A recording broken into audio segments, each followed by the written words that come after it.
The trust fund I came home to a house that had been rearranged by someone who wanted me to notice. Both beds upstairs were made with a precision my sons never managed on their own. Corners folded flat, pillows squared like something out of a catalog. Their closets were half empty, not ransacked, curated. I had chosen what stayed and what went and done it carefully, the way you'd stage a house for sale. On the kitchen table under the fruit bowl sat a single folded paper. Not a note, a form. My name at the bottom of it in handwriting close enough to mine that for a moment I doubted my own signature. I didn't call my sons first. I called the number printed at the top of the page. A receptionist answered, warm and unbothered, and confirmed what I hadn't yet let myself believe. Orientation was Thursday. Uniforms had been ordered. A deposit had cleared 2 weeks ago. I asked whose account. She read me a name that wasn't mine, though it should have been. I found Carol in the kitchen when I turned around, leaning against the counter like she'd been waiting to be found. My late husband's sister had a way of occupying a room as if she'd been granted the deed to it.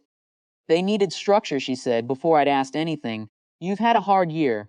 I handled it. You forged my signature. I made a decision. She said it evenly, almost kindly, the way you'd correct a child's grammar. Someone had to. I didn't raise my voice. I've never been someone who raises her voice, and grief hadn't changed that, though it had changed other things. The number of hours I slept, the amount of weight I could carry up a staircase, the ease with which people had started making decisions in rooms I wasn't in. 2 years a widow. 6 months out from a surgery that had left me thinner and slower, and, apparently, decorative in my own home. I understood standing in my kitchen that Carol hadn't done this out of cruelty. She'd done it because she'd stopped seeing me as someone whose objections mattered. By the door, my son's backpacks still hung on their hooks, half empty. They'd packed light, the way children do when someone has told them, gently or not to get too attached to leaving.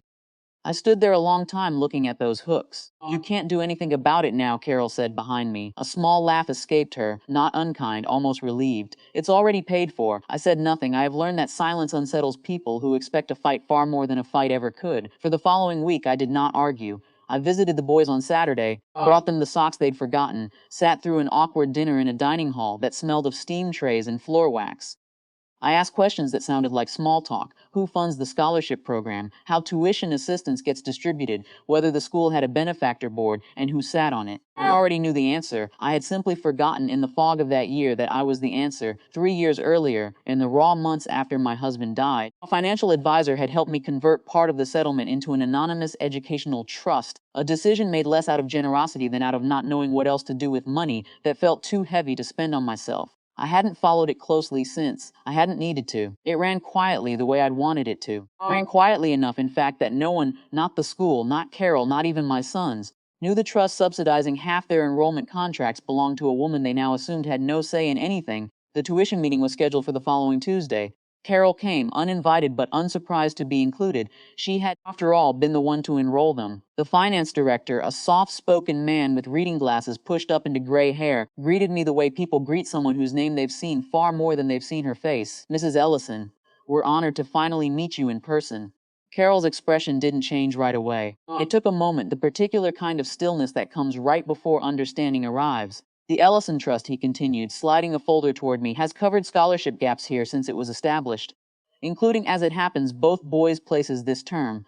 I didn't look at Carol. I didn't need to. I'd like to review the enrollment terms, I said, as their mother, and I understand as someone with standing on the trust board. Of course, he said. You have full authority to make adjustments. That was the entire confrontation. No raised voice, no declaration.